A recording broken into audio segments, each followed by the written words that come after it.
Aran, I'm going to hand it over to you. You can introduce yourself and your experience as uh, a filmmaker, and how we're going to go ahead with Okay, I really want to looking answer that. at Okay, coral reefs. that. So, yeah, I trained in visual communication and I've done a lot of theater and drama and short filmmaking before I entered college. So once I trained visual communication, I went into advertising and then eventually into ad films. And then I landed in LA at the University of Southern California for my post graduation in film. And I worked there for a bit. And then I got back to India. Then I was in advertising and theater for a while. And then I upped and left to a hill station and sat quiet for 3 years with my dogs. And I started looking around because this place that I moved to in Ooty is very close to uh, two tiger reserves, which I used to go visiting. And by then, I was already diving for about 15 years. And I'd become a partner in India's biggest dive school called Dive India, which is based out of the Andamans. And then we started looking at one end I was looking at the hills and the tigers and the elephants and all of that, and at the other end I was looking at the bottom of the sea. So and then I finally landed not at the bottom of the sea, by the sea. So so I can start looking in at what can be done for marine life conservation, because uh, contrary to many people who work on conservation on marine life, I do like to eat seafood. So I've been on boats, I've been seeing the kind of damage that they're doing. So I can see that for every one fish you eat, like there are hundreds of them unnecessarily dying and the environment being trashed. And just because you don't see it, you don't bother about it. So one is there are two things I'm working on right now as far as the sea is concerned. One is the setting up of artificial coral reef systems around the Indian peninsula. And the second is experiential learning for school kids. So one thing I've noticed about our education system is we study a lot about, okay, what is marine life? And you have these composite images. At this depth, you find this fish, and at this depth, you find these crabs, and at this depth, you find whales, and at this depth, you find. But that composite system actually doesn't exist anywhere. It's just representative. So while you know what is the overall picture, the information that the system provides per se for the local person is abysmal as far as local content is concerned. Now, I know very bright school kids will come and tell you about how deep sperm whales dive and why they fight with squid and what is phytoplankton. And you ask him, okay, you're 5 kilometers from the beach. What fish do you find once you take a boat and go out? They have no idea. So we've divided the section into three different areas, one on the East Coast and two on the West Coast. And we're targeting schools in these three areas with locally produced content, as well as educating the fisher kids who live in the local villages in their local language. So we're making videos for all of this. But today I'm here to talk about the artificial coral reef system. So if we start at the beginning, I will be going randomly to images and videos and coming back and sharing screen and all of that. And this is a very informal presentation. So anybody is welcome to unmute and stop me, correct me, ask me, whatever. So right at the beginning, we have this whole how did the oceans happen? How is the world formed? So we leave it at Jerry Lee Lewis's song "Great Balls of Fire," and then from there we go into gases and all of that. And then you had finally after the lava bursts and explosions and all, finally when you actually had a water body, what you had was a green water body. So this is quite contrary to what we keep saying about let's go green, make the planet green again, because that green water was inhospitable. No life could live there. It was green because it was full of iron and all kinds of minerals. And then as things progressed, you had the gases changing, the water changing, and then once you go really deep where we can't go, you only send in remote vehicles to film, and there are very big projects underway exploring many kilometers down at the seabed what is called the bathysphere, which is absolutely dark, where they thought no life will exist because you have these hydrothermal vents, I think they're called, where you have all these gases coming out of the seabed, and you have the absolutely toxic to us, and it's absolutely dark, and the pressure is crazy. But then they found a lot of life over there, blind creatures like crabs and all kinds of crustaceans that were thriving by using the same what we call toxic fumes as nutrition for themselves by absorbing minerals from them. So one of the strongest theories today is that life started there, and as it started to rise, their eyesight improved. They came up higher into the sea, and as eyesight improved, they came onto the land, and then that's how we were formed with great eyesight and no vision. And now, as far as coral reefs are concerned, we've got three basic kind of coral reefs. One is barrier reefs, which are huge, like the Great Barrier Reef in Australia. I don't want to bore you with those images. I'll come back into more local content because there's enough and more that Attenborough has done on all of this.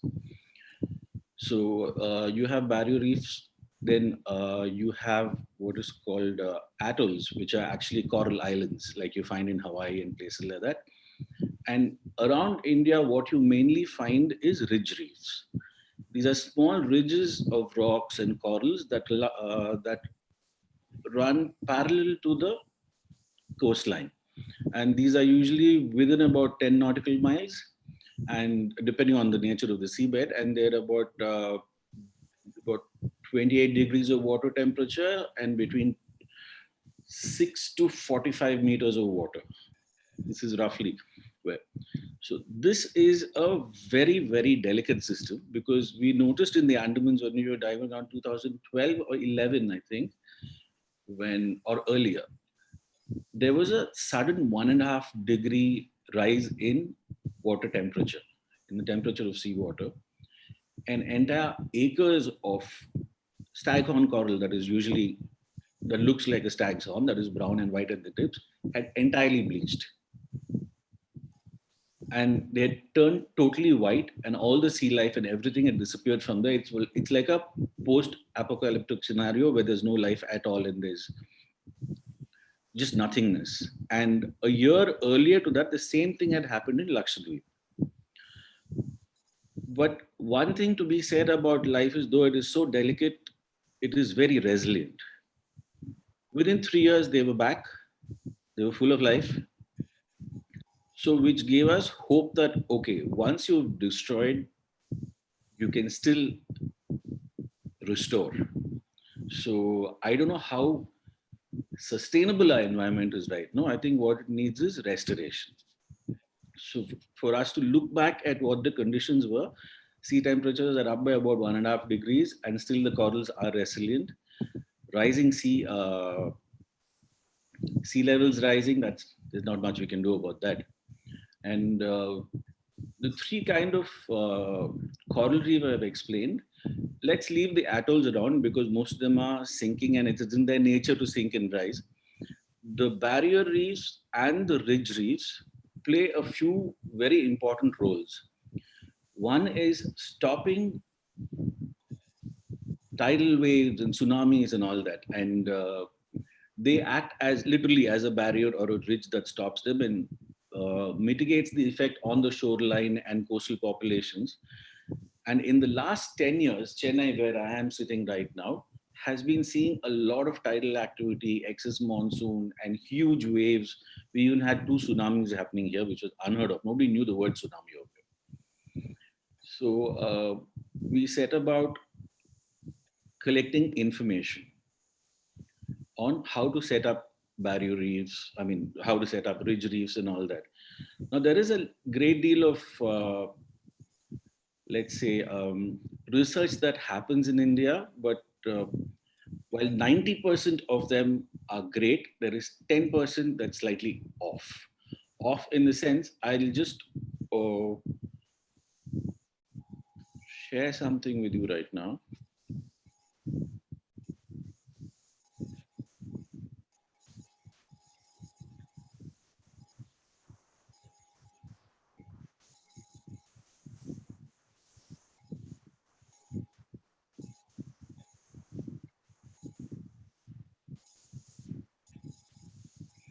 So, this is a hugely elaborate paper that was, can you hear me? Yeah. Yeah. Hugely elaborate paper that was done on Indian marine life. You can just see. So Aran, are you actually showing your screen right now? Because you're not seeing it. You're not seeing the screen? No. Okay, give me a second.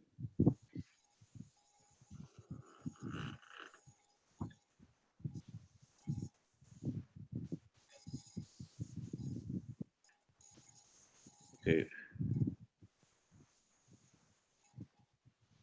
I am doing a share screen right now.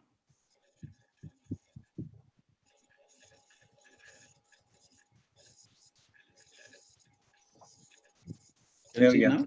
Yep, Yes, there we are. yes. Yeah. So Oh, hydroids, yeah. Real interesting stuff. So this is a very detailed information, right from soft corals to hard corals to feather stars to everything is here. Now these Gorgonian fans, are what you'll see, soft corals are what you'll see mostly of where I live and where I want to start the project, because it's mostly the seabed is sand and rocks dispersed with rocks. You don't have rises and walls and cliffs and all of that. And at about 10-15 nautical miles, there's a sharp drop off into nowhere. So this is the kind of sea life in terms of corals that you see where I am.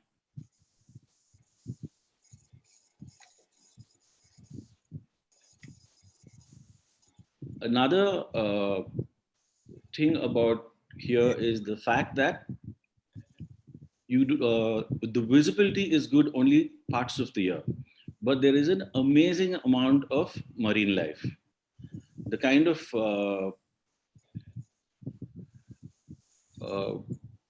what you would call the density of marine life is very high. It's so high that we've convinced the local villages, about 4 villages around us, to stop using nets and get into only line fishing, though they still do long lines with multiple hooks and all of that, and catch only high value fish of a certain size and let the coral and the other things and the juvenile survive. Because if you're going to keep dragging stuff along the bed, then you're lifting off everything that's going to provide tomorrow's catch for you. Now, in this entire presentation, there is a sad party. Like you have cowrie shells and you have a lot of nudibranchs. Now, this whole presentation is suspect because they went and published part of it in a scientific journal, and somebody from the university in can I stop the screen share? Yeah, it should be the top of the screen. There you go. So what had happened was, of the many scientists involved, 2 scientists had done something silly that when it got internationally published, somebody from Hawaii got up and said, "Hey, that's my photograph." So the vast amount of diversity that exists over here, in certain, like suppose you were to take a triggerfish.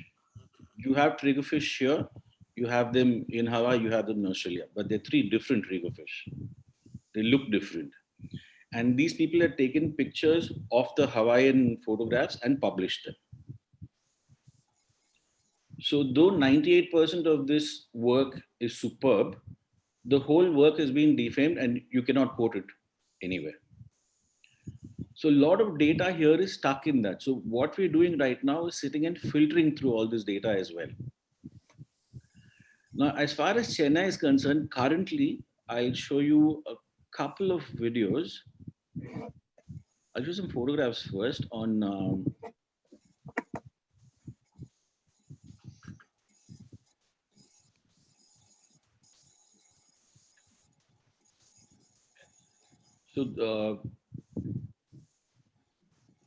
this was shot the day before yesterday.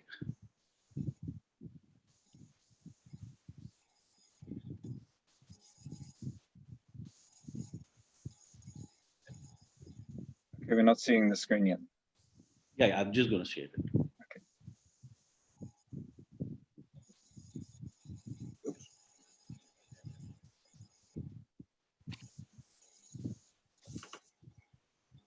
here we are. So this is from the day before yesterday. Wow. Like I said, the Gabonian fans, and you have a Rocky and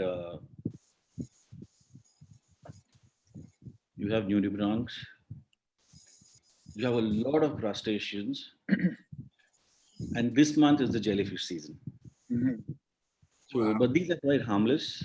They like keep coming Wow. from time. So you have dancer shrimp, you have painted shrimp, you have triggerfish. I mean, there is a lot of marine life. There is a lot of coral, and these are the this part is that of the crustaceans. Now, the economy of the coastal guys depends on the bigger fish. And the best way to show you the bigger fish is today's home delivery on offer from the neighboring village.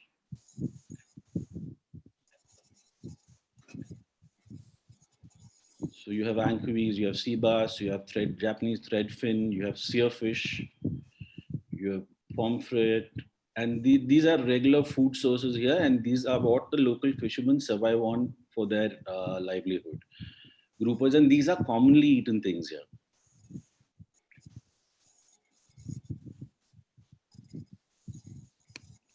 It's unfortunate that a game fisherman decided to change the entire plot and turned into a fisherman and set up a cold storage over here. So that is his list of stuff. So, and as far as the project we are working on right now, we're at a very interesting place. There is an intersection of a fishing village, the IT corridor, and a tourist spot. So, if you were to look at, I'll show it to you on Google Maps.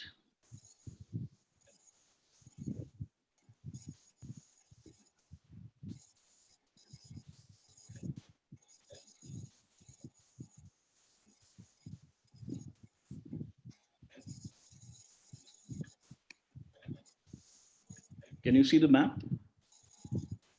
Okay.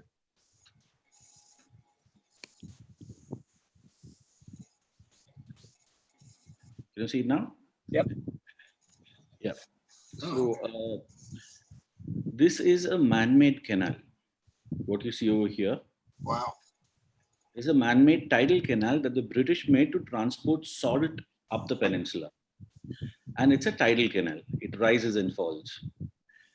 Now that canal has formed a huge thing of backwaters over here. So these backwaters have become a tourist attraction with a boathouse and a temple and all of that. This is our office here, the surf school and the dive shop. Now all of this canal, if you go up the canal, this entire place is the newly emerged IT hub. So one of the highest densities of offices and houses have been set up here just outside the main city. Now, unlike how you set up suburbs in America, here you don't set up suburbs that are spaced out. You set up another city. So you have like 40-story apartments and IT parks and all of them. All of them are releasing so-called treated water into this canal. Like you can see, this canal flows right here into the backwaters. And the backwaters release into the sea. Now, there is a group working over here on this canal. I am not part of it because I didn't understand that they were wanting to deal with part of a section of the canal. Now, it's beyond my understanding how you can clean up a section of a flowing canal. So I leave that to the experts. So I put them onto a foundation in Scandinavia called the WHO's Foundation, who seems to have studied that area quite well. So they are researching the project. My interest is setting up the coral artificial reefs here. Because see, this one over here is the fishing village. And the good thing about this fishing village is they do not use ice. They use boats manned maximum by 3 people. They use line fishing. They don't trawl. The trawling harbors and all are further north and further south. And they go out, those guys go out to sea for like 6 days, 7 days. They have ice in their holds, they have preservatives in their holds, and they've got a lot of fish coming in. These guys go out line fishing. The local market comes there, picks up the day's produce and leaves. So they are actually doing, and they're doing pretty well. Some of them have cars and motorcycles and all of that. And they're doing pretty well by a regular fishing village standard because they've improved their methods and gotten a little more sensitive about the ecology. Now, about 2.5 kilometers from the show, somewhere here is where we're going to set up about 1.5 kilometers of artificial reef structures. So those will be at a distance of about 50 meters. So you're looking at about 30 structures being set up first. And we researched what methods to use. There are many ways of doing artificial reefs. You have something called the BioRock, which is metal with a solar or solar powered or power cable powered. A little bit of voltage is given into it because it accelerates coral growth by nearly 5 times. So the inventor of this is somebody who Chris is very familiar with, Thomas Goro, who's a professor from Harvard, who invented the technology. So about 1.5 years back, we contacted him. So we contacted him and spoke with him, and he said, BioRock will not work here because your coastline is very turbid. Right. Everything is going to be thrown all over the place. You will have to either look at anchored metal structures or you're looking at concrete, specifically bioconcrete with bricks. So we are working with him and he's given us details and all that. We're also working with the Zoological Survey and all of and the government of India, and we've got clearances from all of them.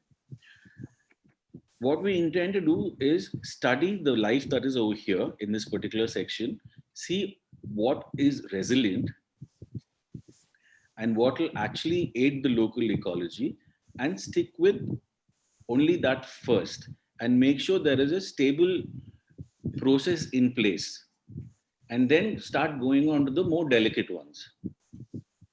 Because one thing is that we have a few people, more individuals than organizations, that are willing to fund right now. This is not like a tree planting project.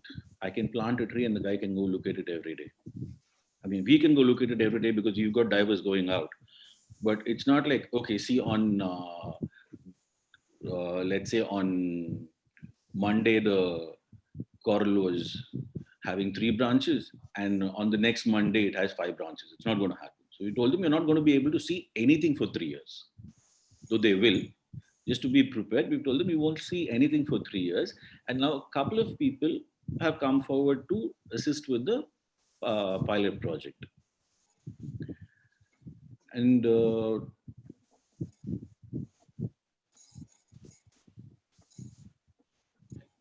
there are some basic videos,